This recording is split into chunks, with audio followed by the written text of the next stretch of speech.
All right, while people are migrating over, I am Karen Burlett. I'm the program manager for the NAMS-2 contract, and I would like to welcome you to today's edition of Airtime by NAMS-2, presented by Crown Innovations in collaboration with the Citrus Institute.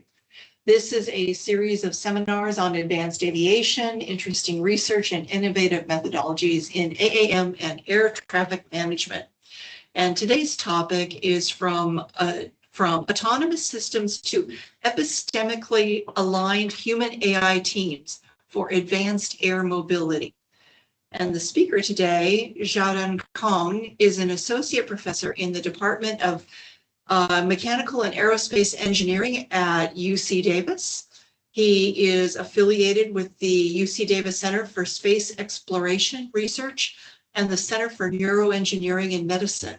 He directs the Cyber Human Physical Systems Lab, where his research focuses on human autonomy, teaming, trust modeling, explainable and causal AI, intelligent cyber physical systems with applications in AAM, space systems, neuroengineering, and environmental monitoring. His work integrates control, machine learning, and human sensing to enable safe, adaptive, and trustworthy autonomy in complex environments. Xiaodan, please take it away. Thank you very much for the introduction.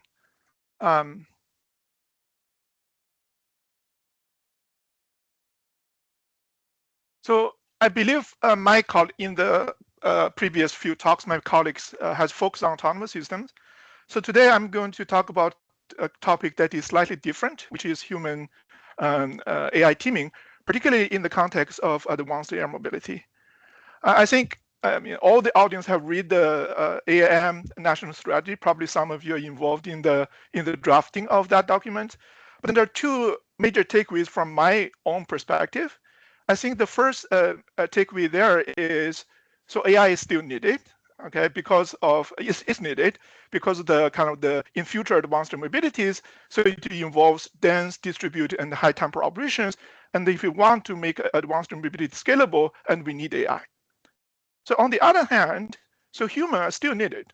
So basically, they can provide kind of judgment under uncertainty, and then they can handle rare and off-nominal conditions, and then they ultimately can provide basically the supervisory authority and the responsibilities.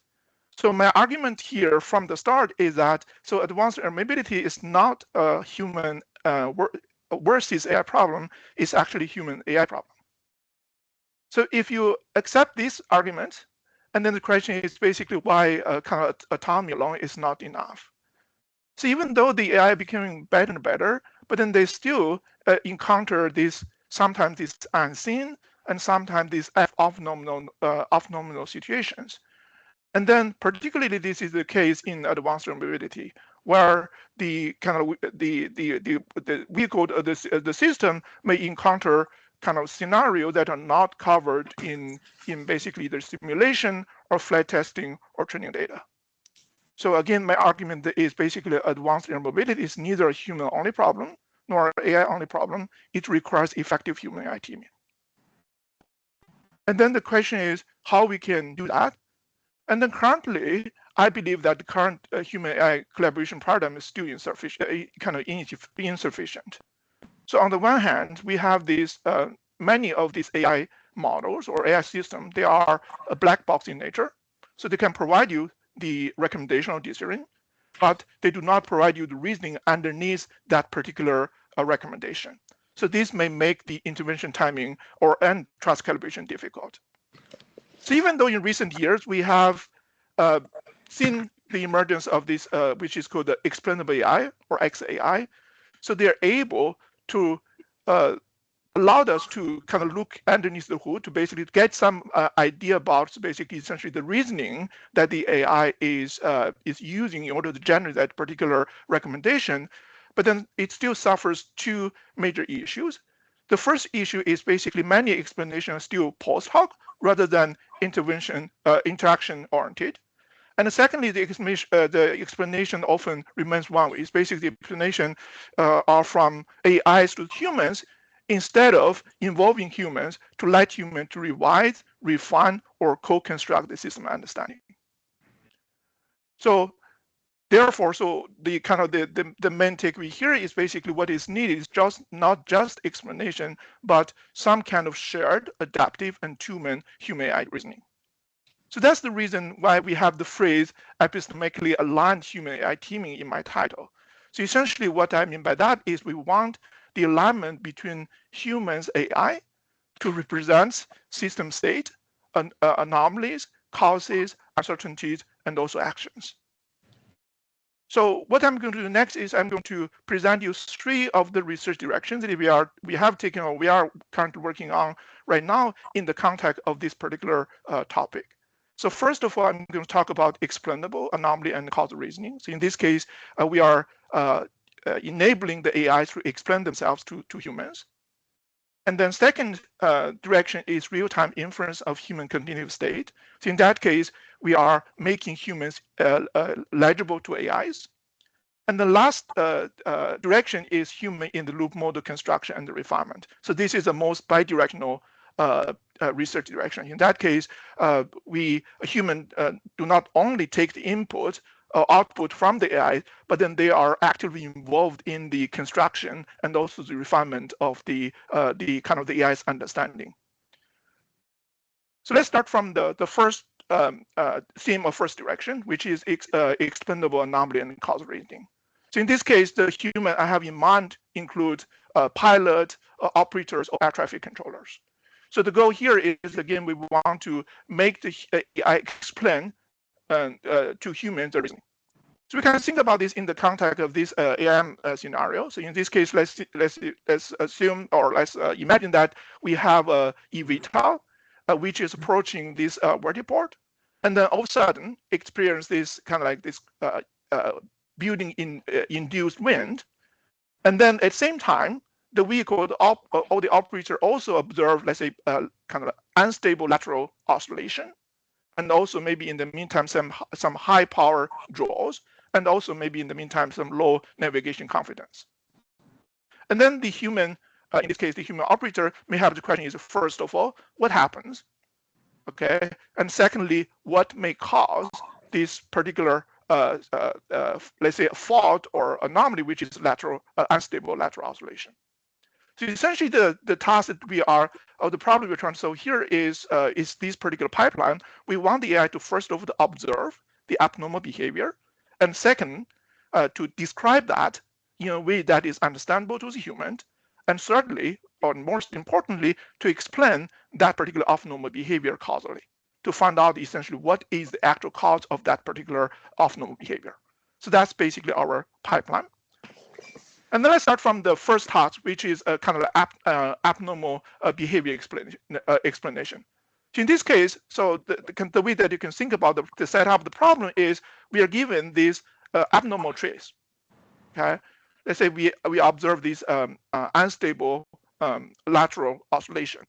And then let's say that we are also given this historical data that basically describe these normal behaviors. And what we want to get out of this is we want to find out a description that is able to differentiate these abnormal behaviors from the normal behaviors. And then this description should be in a way that is interpretable and understandable by humans. So that's basically the task that we are, the problem we are trying to solve here. And then in order to solve this problem, the description that we are using, or the explanation that we are going to generate, is in the form of a kind of signal temporal logic formula, or STL formula.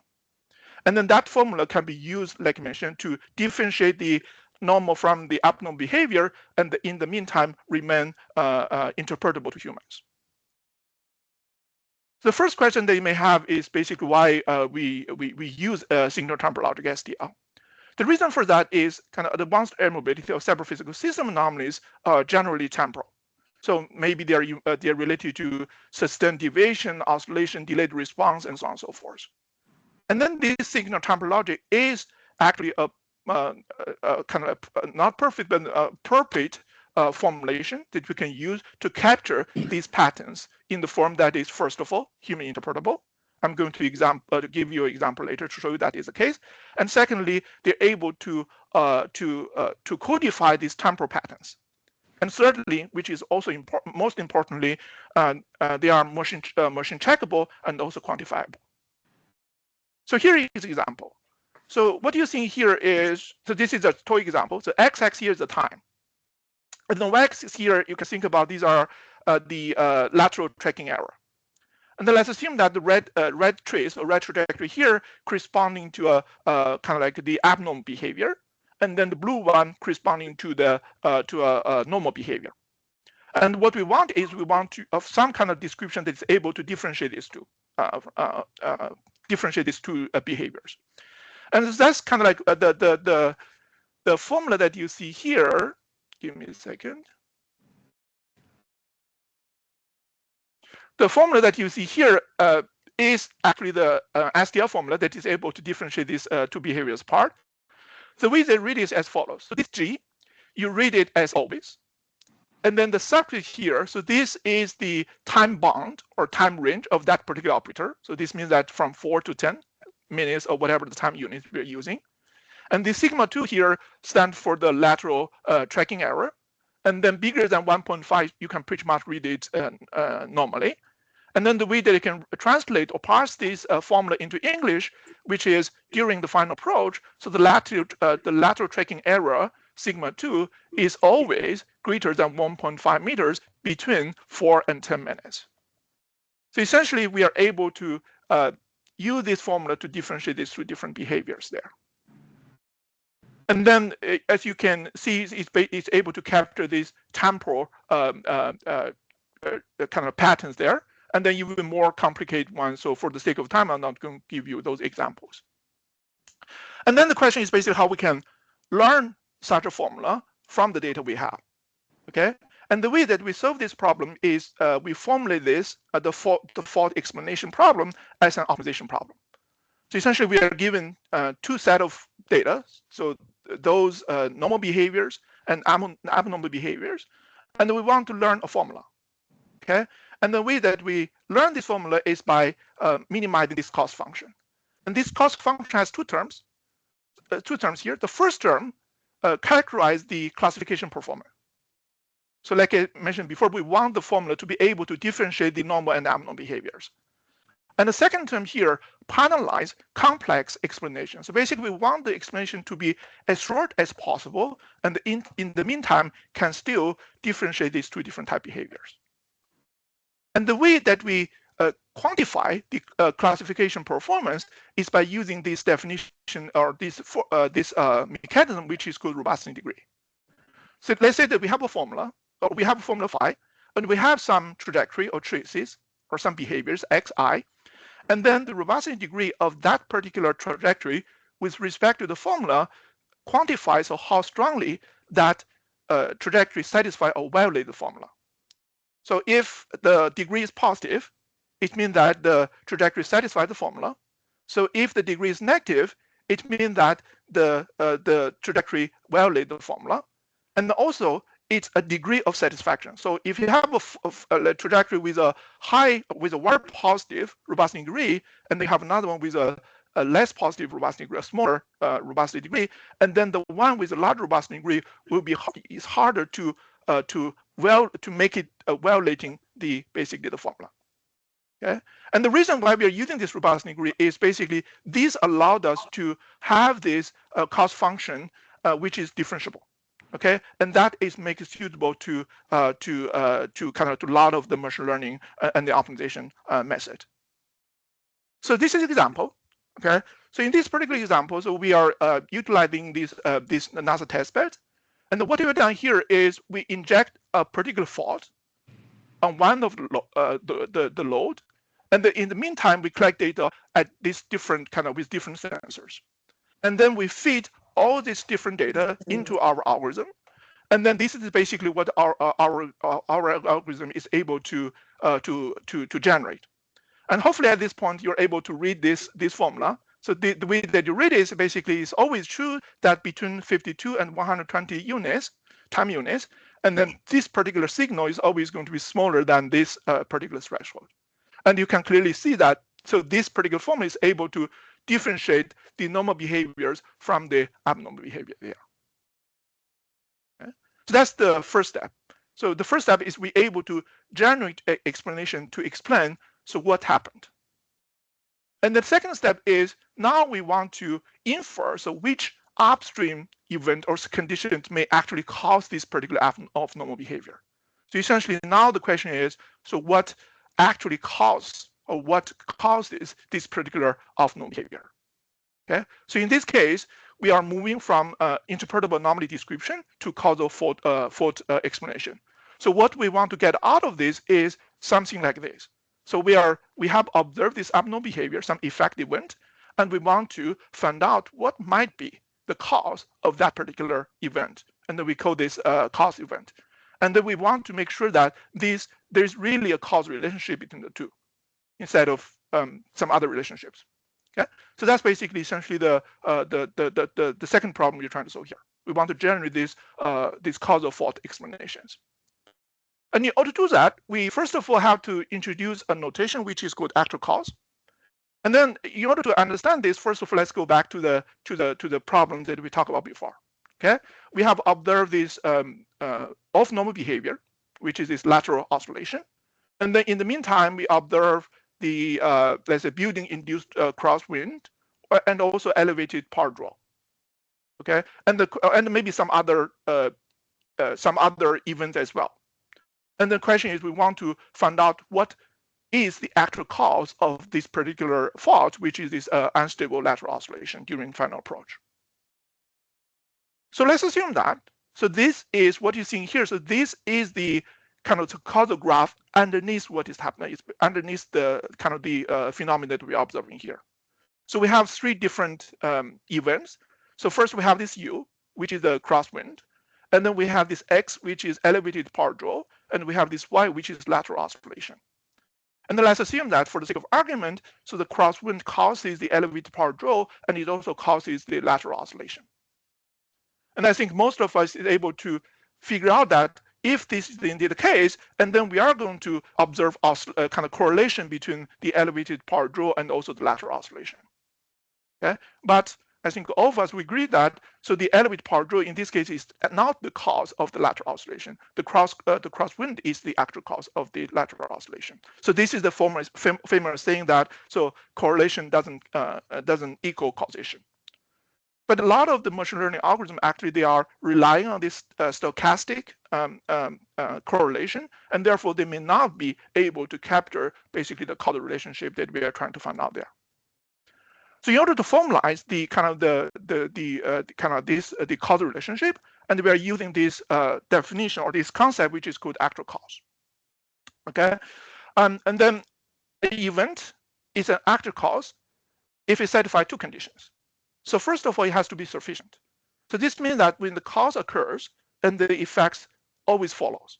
Okay, let's say that if there is a crosswind, let's say when it's strong enough, and then the lateral oscillation will always follows. Okay, and the second condition is a necessary condition.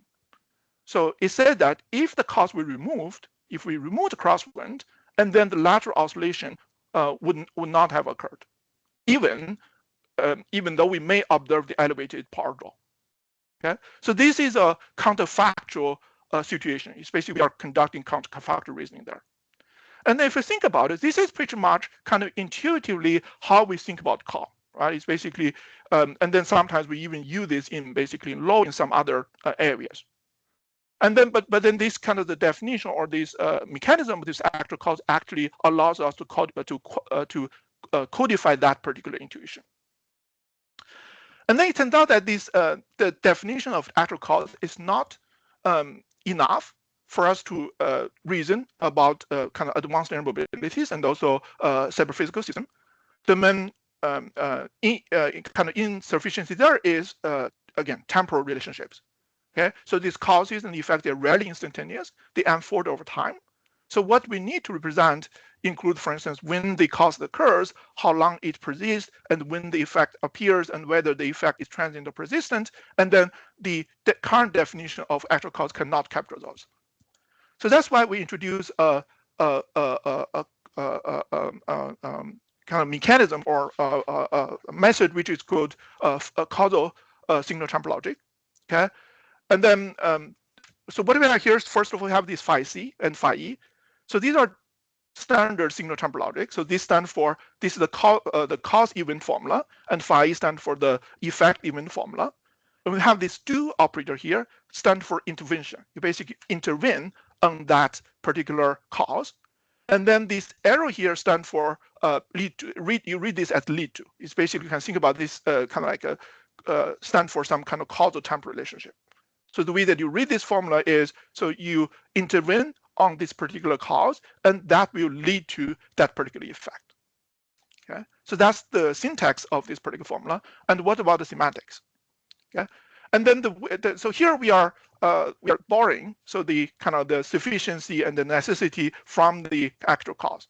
So essentially, the way that it works, the way that semantics works is you have this phi c, which is some cause event, and you have this phi e, which is the effect event. And this phi c is the actual cause of phi e in the context of some model, if and only if it satisfies these two conditions. First of all, again, if you have the sufficiency condition, we said that any intervention satisfying this phi c will always result in a tree satisfy phi e.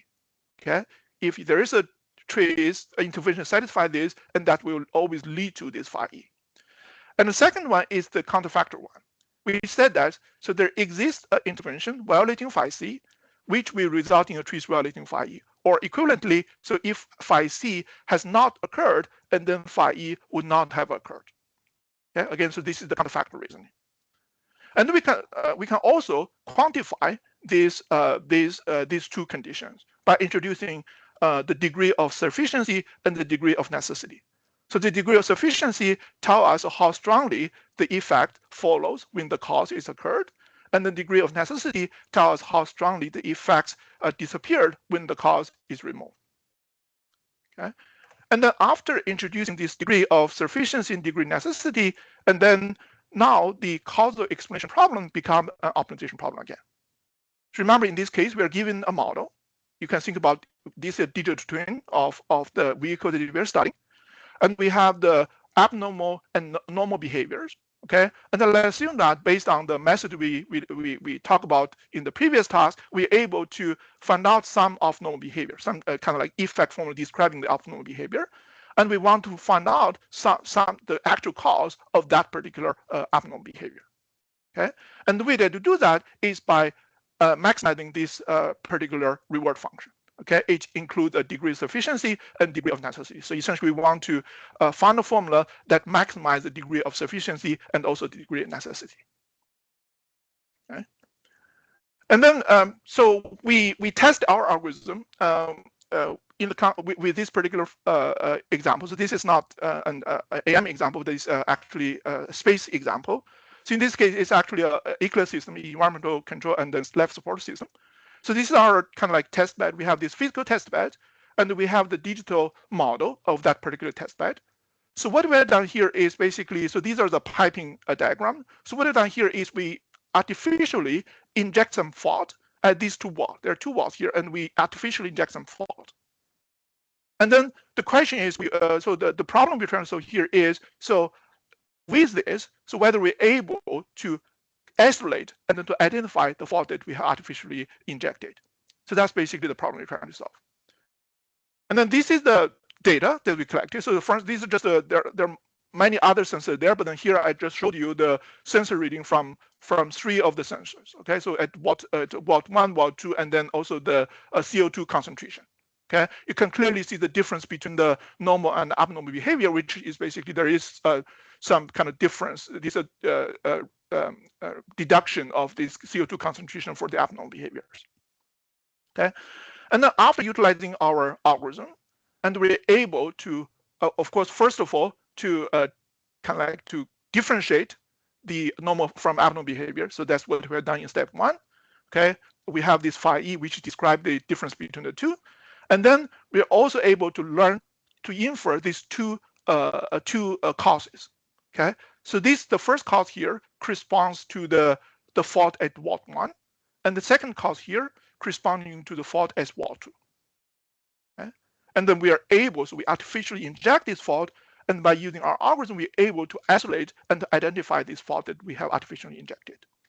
So not only that, we're also able to calculate the degrees of sufficiency and degree of necessity. Okay, so for instance, you can clearly see from the numbers here. So the first cause, okay, has a larger degree of sufficiency and degree of necessity than the second one. So it means that, so if we were to remove the kind of the fault, the kind of the cause here, and then these abnormal behavior, the chance of the abnormal behavior being happening is going to be greatly reduced. It may not happen, okay? Or like I mentioned, the chance of that being happening is going to be greatly reduced. So that's basically essentially what we are able to do. Okay, and think just if we stop a little bit, think about what we are able to do. So first of all, given all the data, okay, we normal abnormal behaviors, and we're able to first of all learn a formula that can differentiate normal from abnormal behaviors and then explain what happened. And secondly, we are able, by using the concept of causal signal time logic, and then formulate it as optimization problem, and we're able to identify the actual cause of that particular fault. Is basically able to figure out what caused that particular abnormal behaviors, and we can also quantify the kind of like the effect of that particular cause. Okay? And something that we are working on right now is we are it's kind of the signal time logic and also the causal signal logic is really have superior performance when kind of working with signal kind of separate physical system and working with this time series data directly. And then they are also able to conduct this formal reasoning. And then on the other hand, so basically these large language models, so they are able to essentially they have this ability to perform this multi-model reasoning. For instance, they're able to read documents, okay, and then to perform some complex reasoning. And then what we are working on right now is that there is some synergy between the two. It's basically combine the performance of all the capability of the signal time logic or the signal time logic's ability or formal method ability to formally reason and then to deal with the time series data and the large language model's capability of reading documents and then conduct complex reasoning. So that's a research direction we are currently working on now. Okay, now let's move on to the second theme, which is real-time inference of human cognitive states. So if we want a human to or AI to work in collaboration with a human operator, okay, in this case, again, you can think about the human operator can be pilots, operators, or air traffic controllers, and then it has to have some capability of inferring. So what is the cognitive state of the human partner? So this can be, for instance, the workload, cognitive load, situation awareness, or let's say drowsy, whether the kind of like the drowsiness of the human operator. So the cognitive state that we are focusing on right now is trust. Okay, instead of the one that I mentioned previously, even though we are able to infer those, but then the focus here is trust.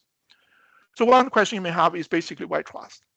Okay, the reason is, so it turned out that, so if you're thinking about you have these human AI teams, and then the performance of the human AI team does not simply depends on the capability of the AI. And it actually depends on basically the trust, the human's trust in the AI as well. Okay, so essentially we have two scenarios here. So one is the AI is really very capable, okay, it's very trustworthy, but somehow the human operator does not trust the AI. Okay, so that will lead to under-reliances or distrust. Okay? And then the second scenario, which is probably more dangerous, is the AI is not capable, it's not trustworthy, but then the human trusts it. And that will lead to over-reliance. So we want to avoid either of these these scenarios. We want essentially the human trust in the autonomous system to be calibrated with the AI's capability. Okay, so that is called trust calibration. And therefore, so the takeaway message here is, so trust should be treated as a state that actually can affect the system safety and also system performance. And not only that, trust is also dynamics. Okay, so for instance, if AI made a mistake, and then the human's trust in the autonomous system is going to drop dramatically. And then if you apply a certain countermeasure, for instance, some explanation or some other countermeasures, and then this trust may recover. So the dynamic is actually the trust evolves over time due to the the interactions between human and autonomous systems. Okay? So what we are trying to do here is basically the infer and the prediction of dynamic trust in real time. So essentially, if we want a human and AI to work together, we need to enable the AI to infer and predict human trust, dynamic trust in real time. So that's pretty much kind of the goal here. And currently, the way the trust is being assessed is by conducting this kind of like these post hoc surveys. It's basically you conduct these surveys, and from that you're able to get some sense of human trust in autonomous system. But then that is not appropriate for a real-time operations. And then also this, so that's basically what we are trying to do here is we are trying to kind of infer and then predict dynamic trust in real time. And also by only using unobstructive psychophysical sensors and also behavior data instead of these surveys, which maybe we have to interrupt the human operator in order to get those. So that's basically our task here. And then ultimately, if you think about it, if you're able to infer and then predict human trust in the autonomous system, and then that will support the closed loop human AI adaptation. So here is how we infer, how we kind of complete this particular task. So we have developed a number of these experiments. And this experiment allows us to systematically study the teaming of humans' AIs. So this is one example. So in this example, we have a human operator which is working with a autonomous system to monitor ground troop movement, okay? Provided with this multi-modal imagery with RGB data you see on the left-hand side, and then the thermal data you see on the right-hand side. And then the AI will provide recommendations to the humans, and then humans can agree or disagree with that particular recommendation. Okay, and this again led us to study this human AI teaming in a systematic manner. So this is kind of like to give you a little bit more detail what is happening there. So in this case, we have one human operator, which is supervising or working with 9 satellites. Okay, so each of these satellites has certain AI capability. Okay, and sometimes some of these satellites will provide the analysis result. For instance, this satellite said there is troop movement and no troop movement, and then this one said that there is troop movement. And then the human operator can decide to review, okay, the analysis, the kind of the AI's analysis results, okay, and this is what they see.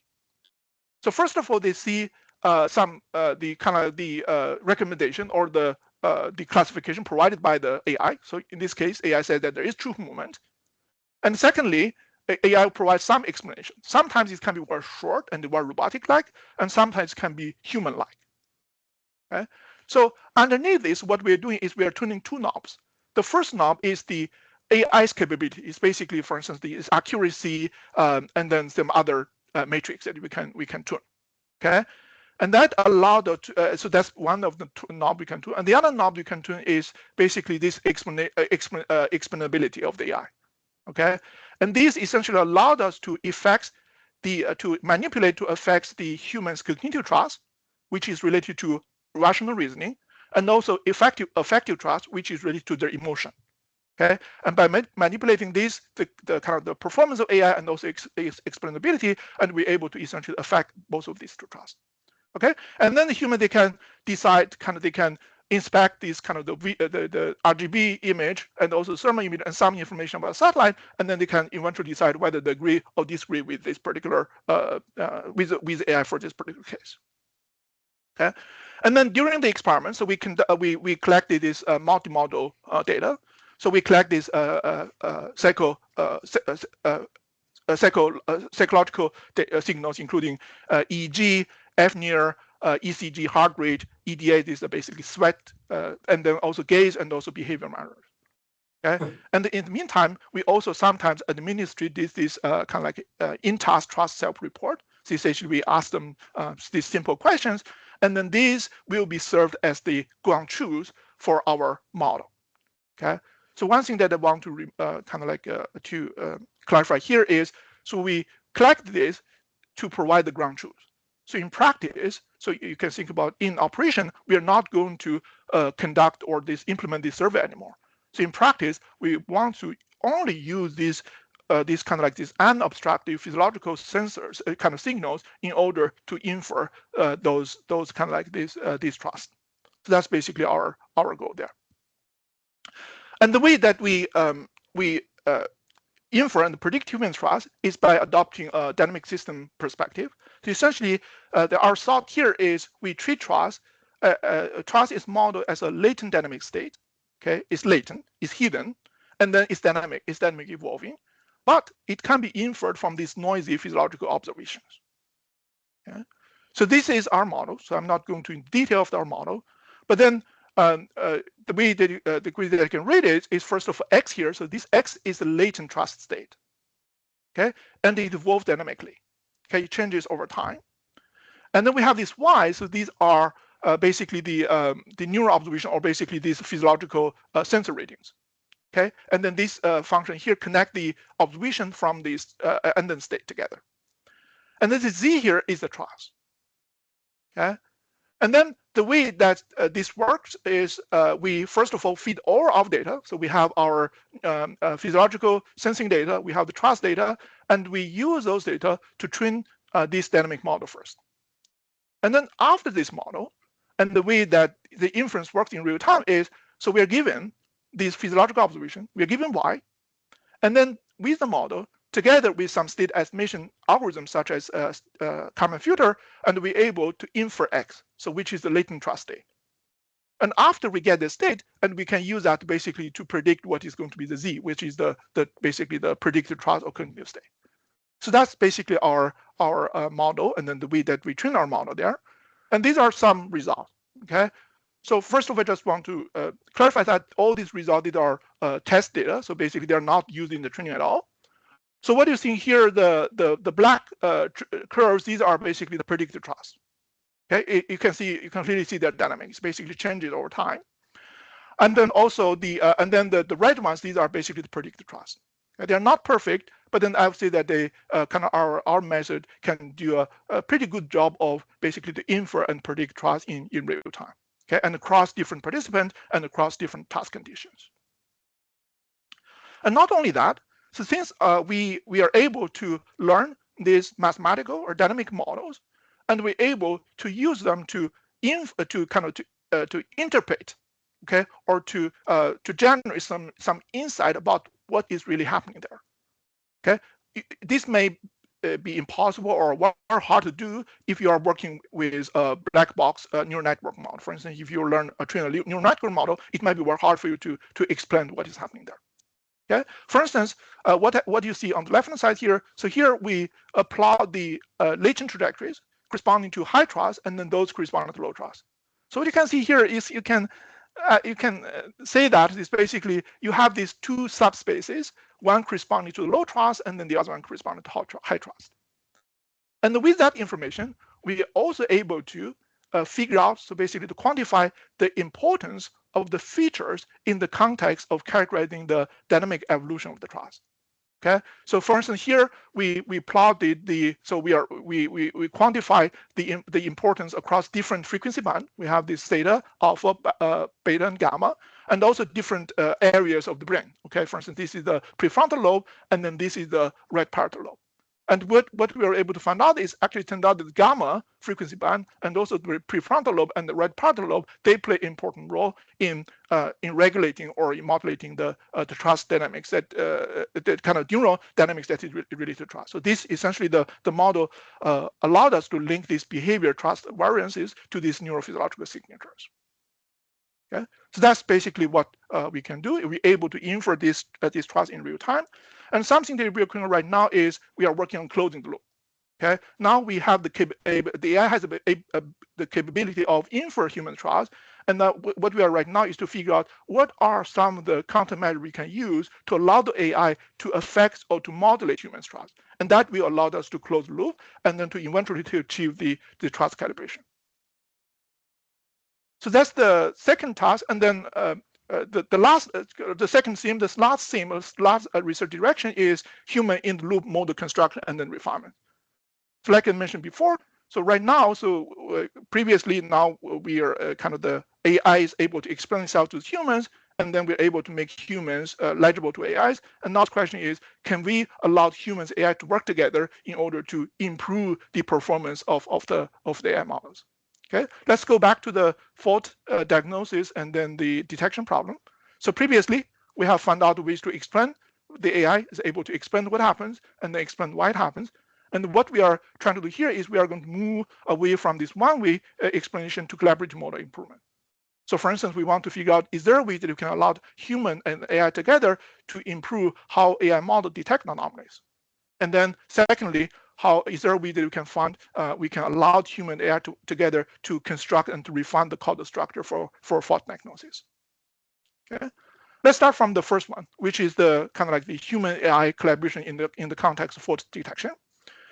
And then the motivation for that, it turned out that the correct prediction and the explanation alone not sufficient and not enough. Okay, so so this is just a kind of simple example to illustrate that. So what we have here is we have a classifier, okay, and we want to differentiate essentially these two different type of birds. One is land bird, and the other type is water bird.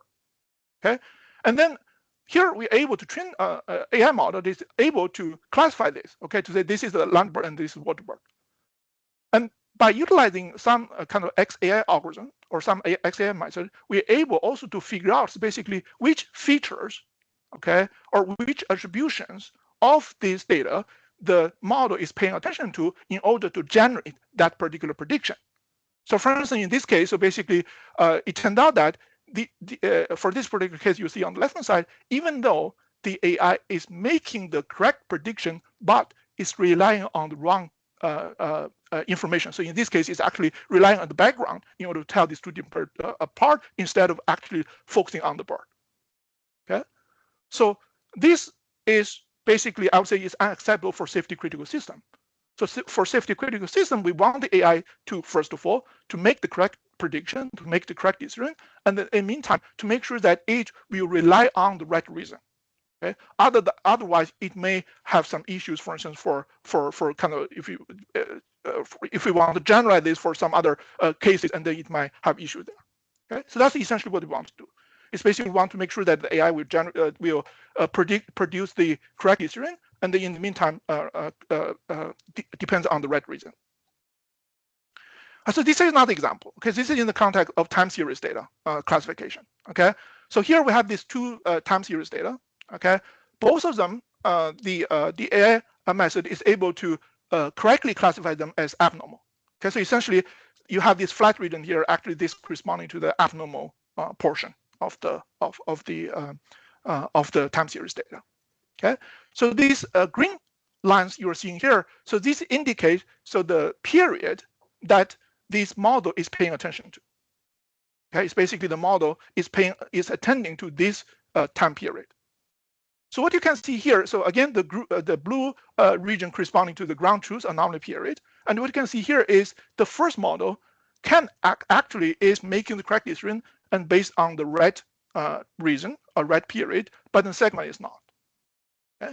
So what we want to do is basically we want to see whether there is a way that we can kind of utilize humans in order to help the AI to basically to remove the bias and also to remove their spurious attention. And we also want to do this in a way that its scale is basically efficient. So that's basically the problem. And then we have developed this framework, which is called human loop anomaly detection framework. It has three components. So first off, we have this behavior summarization. It's basically instead of asking the humans to look at each of these time series data one at a time, so we are going to cluster them. Okay. And then after that, so now the human only need to look at one kind of instant from one of these clusters, and then they can annotate these trajectories or these representative cases scenarios, and then we are going to propagate that annotation across these different clusters, and finally that information is going to be used as a feedback signal in order to improve the performance of the model. Okay, to give you a little bit more details about each of these models, first of all, the behavior summarization.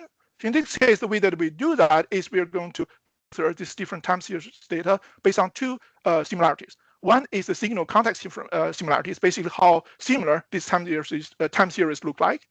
And second one is the attribution similarities, basically which time period the model is paying attention to, is attending to. And then we use that to classify the basic cluster, these different instances. And now, instances. And then after that, so for each cluster, and then the human operator can decide, okay, can give some particular feedback on whether the model is relying on the correct attention or correct attributions, or is basically relying on the spurious evidence. Okay, so it's basically able to allow humans to essentially to figure out whether the model is tending to the right evidence or relying on spurious features. And then the human can only need to do this for each cluster instead of for all these different instances. So this makes it very effective. And the last step is basically now, given the information of the regions where the model relies on spurious evidence, and then the regions where the model uses meaningful evidence, and then this information is used to refine the model, to fine-tune the model.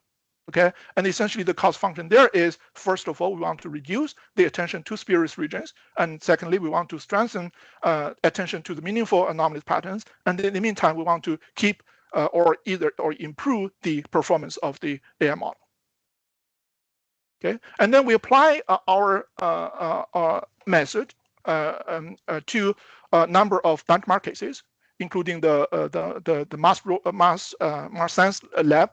It's basically some mass rover data, and then we are able to show the following three nice features. The first one is, so this is what you can see in the table here. So the last one is our method. So our method is able to achieve broader coverage, but then with far less annotation time. The reason for that is because we are kind of allowing the humans to annotate clusters instead of these separate instances. And secondly, we're able to improve the objective performance. We're able to gain in both the classification performance and also the attention accuracy, correctness. So basically now the model is generating the correct recommendation, and in the meantime, attending to the correct features. And finally, we also conduct these surveys, and then most of users find our method to be very intuitive and then transparent and also reliable. Okay? So essentially, we're able to kind of use one bird to kill three stones, and we're able to, first of all, like I mentioned, achieve or improve the classification performance, and then make sure that this AI is tending to the correct feature. And secondly, we're able to do that with far fewer annotations than any of the state-of-the-art method. And finally, the humans also find this framework to be intuitive, transparent, and reliable. And the second part, the second task in this research direction. So for the sake of time, I'm not going to go over it. But then the idea there is we are also able to kind of allow humans and AI to work together in order to improve fault diagnosis models. So essentially, we developed the framework that allows a human and AI to work together, essentially to construct these causal trees together for root cause analysis. So before concluding my talk, I would like to just talk a little bit some of the ongoing works and next steps. So the first one here, so this is related to the second theme. Okay, in the second theme, remember, so basically we use all these wearable sensors, including EEG, FNIR, ECG, and some other sensors for human continuous state. But then if you think about it, so it's very hard or almost impossible logistically to, for instance, to ask, let's say, a pilot or air traffic controller to wear these research-grade sensors. So that's why we are working on this. So basically, what we are working on this. So what we are working on right now is we are working on some both the hardware, low burden hardware, and software that are appropriate for these operational settings. Okay. And second ongoing work is, so in this case, we are focusing on, let's say that we have this advanced air mobility vehicle, which is using vision for, let's say, sensor and void. Okay. And let's assume that we have the human in this case. Let's assume that it's basically we want, there's some bugs in the neural network, and we want to essentially to fix that. And then the current way of doing that is basically by retraining the model. But then our method is called provable repair. So essentially, instead of retraining the model, so we are going to directly to correct or to repair the weight, or basically the links within this neural network instead of retraining it. Okay, and then we are also to basically do this in a way that is provable correct. And then third kind of ongoing work is basically, this is, you can think about this in the context, you have a human, which is a human operator, which is supervising or managing a swarm or multiple advanced air mobility vehicles. And then the kind of what we are trying to work on right now is basically for system 2 alignment between the human and then these swarms. And finally, as some of you may know, that I have been working on using advanced observability for disaster response, particularly for wildfire detection. And then this provided a perfect testbed, high consequence testbed for deployable kind of like human AI teaming method. So finally, to wrap up, so I have showed you. So essentially, this is our goal. So we want to develop this epistemically aligned human AI teams for advanced observability. And then the way that we do that is basically, first of all, enable AIs to explain what happened and then why did it happen. And secondly, to enable the AIs to infer and predict their human partners' continuous state to make humans eligible to AIs. And thirdly, to enable humans, AIs to work together in order to improve the capability of the AIs in the context of anomaly detection and also diagnosis. So one last thing. So if you found out that the result I showed you not that convincing, but hopefully you agree with this last message, which is that so future advanced observability system should not merely automate decisions. So I've said at least in the foreseeable future, so they should maintain aligned, adaptive, and verifiable coordination with human decision makers. So that's the end of my talk. Thank you very much for your attention, and I would be happy to take any questions or comments. Thank you.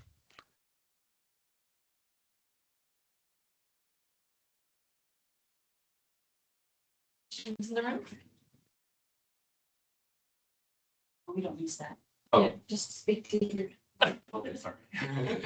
First of all, thank you, and thanks to Karen to invite me, because it was such a nice talk. So I really enjoyed it. I really like the approach you take it, like a very rigorous scientific modeling approach to look at the human factor, to address and look at the human factors problem. It's very unusual. So I was like very excited to listen to your talk.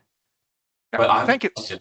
But I have a question. That doesn't mean that I didn't like it. It was just because I got interested in it. So I actually have multiple questions. I have questions per theme. If I'm allowed, I'd like to ask all of them. Go for it. Okay.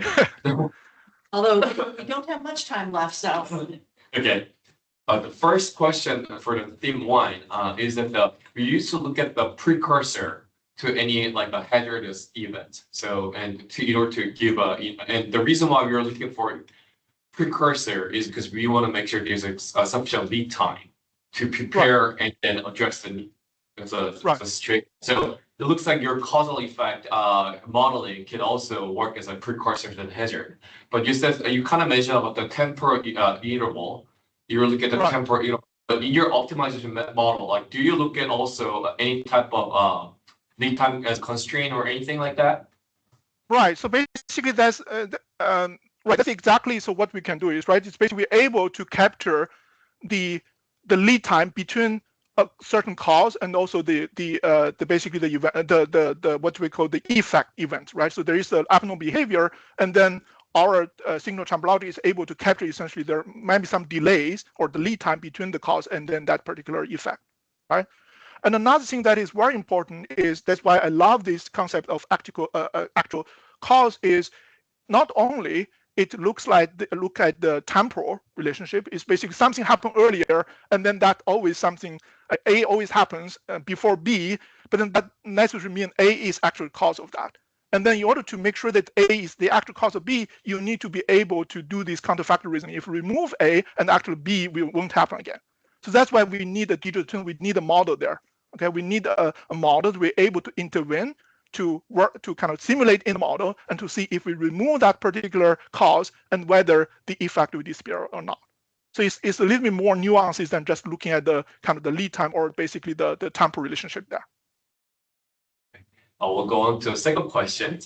In your theme two, it was actually very. I'm not familiar with looking at the trust in terms of like a dynamic trust because. You're saying a human kind of like form like a belief or initial belief. I would actually correlate the trust to the belief on the system or function. So like looking at how trust changes dynamically was kind of like, I was like, oh, it's very interesting. But I only look at it when you're the task you described. It was a bit unclear for me. It was like when you look at it. actually, have you actually had a chance to look at how human interact with a certain type of features throughout, and then just look at whether human has a good trust on a certain feature, and then try to map how the dynamic trust changes? So like in certain period where when the trust is lower, I was wondering whether if because they're interacting with a certain trust, they already feel like they don't trust them. Right. That's very interesting observation. So trust is very nuanced. That's why I love working on it. It's basically, as you may know, there are different dimensions or aspects of trust. So there are, which is called the dispositional trust. Is basically before even you interact with a system, you already have certain kind of dispositional trust to this already. Okay, this may depend on, like say, your age or some other your education background. So those will affect your trust in this system. So these are dispositional trust. And there's also which is called context trust. It's basically given the context that you're working with. Let's say that different human operators has different roles. Okay, whether you have the astronaut, we have a doctor, and they may have different trust in some of the system. Like, these are concept trust. And then the one that we are interested in is this kind of dynamic trust. It's basically we are assuming that sometimes, let's say, I think the way that we elicited that particular dynamic trust is we essentially to make the AIs make mistakes. Okay, so this is one of the examples that I showed you. Another example is basically we have a human that is working with a robotic arm. Okay, in that case, sometimes the robotic arm is going to drop some blocks, or basically place it in the wrong location. And then you can clearly see that if you ask the humans, their trust is going to drop dramatically. Okay, so that's what you're trying to see, not only to capture the dispositional trust, but also to capture the dynamic trust as well. So that's why we are kind of like focusing on the dynamic trust. And as for a second, that's a very interesting outreach. We haven't looked into that, but that's definitely something that we are going to look into. And my last question is for the last theme. So I'm pretty sure you're familiar with the Crow-Wolf syndrome, where it's a common thing for the trust type of thing. Like a pilot get the warning sign, and then once the warning sign is given to the pilots, and pilots start looking for only one or two cues, like very salient cue to confirm their initial belief. So I know like your tool, the AI tool, you test in the human loop, kind of like a clustered information give to them. But sometimes we realize that it's actually an issue that people just usually under time pressure, they already have formulated a belief, then they don't want to change their belief. So they will just look for the information that will confirm their belief. We've been trying to how we can actually avoid that. But your tool will actually kind of like force them to only look for the more of those type of tools. I know. Yeah, it's very limited, right? So it's basically the way that we are utilizing the human expertise right now is pretty much use them as labelers, right? It's basically say, in this case, whether the AI is paying attention to the correct features or not. But something that we are looking on right now is actually to make the interaction between, or the collaboration between humans and more natural. I mean, you're expert, I'm expert. We do not want to just label. We want to actually provide some high-level instructions for the AIs or something like that, right? And then, as you mentioned about this kind of like their belief, I think that might be something that we can incorporate what we have done in SIM2 with SIM3, right? If let's say that we can use some of the sensors to figure out maybe kind of like some of the internal processes human is using to understand the scenario, and use that information to basically to make their kind of adaptation or collaboration between human and AIs in a way that is more efficient and effective. But then that's great suggestions. Thank you. Thank you. I see Michael has a quick. Michael, do you have a quick question? It has to be quick because we are running out of time. But first, it's one of the best probably works that I remember about using AI innovation, and specifically the ability to answer these why questions that would be probably the main strengths of AI systems. Right. And my question is that if you have what is known as multifactorial causation, when the behavior has maybe more than one reason. Right. More than one cause. So can you differentiate between them, and can you distinguish so how our how your system can handle this. Right, that's exactly what we have done in the example. It's basically we introduce two faults instead of one. We basically introduce one fault to one of the fault and another fault to the second one. So we're able to identify both of these two faults, and then on top of that, we're also able to quantify is basically their the kind of the strength of causality, if you can call it like that. Right? Remember, so in this case, we found out that actually the fault really to fault one is actually a stronger cause than the other one, because we're able to do that. Okay, thank you. Yeah, thank you. All right, thank you so much. Yep, That was an amazing talk. I really appreciate then the information. I think you have my contact information. And then if you have any comments or questions, please feel free to reach out to me. Absolutely. And next, I'm going to close it off with just saying that next week's speaker will be Dr. Nagar Mayer from UC Berkeley on the subject of mapping the world together, collaborative neural implicit mapping under communication constraints. So anyway, I want to thank you so much. Thank you. Thank you. Yeah, bye.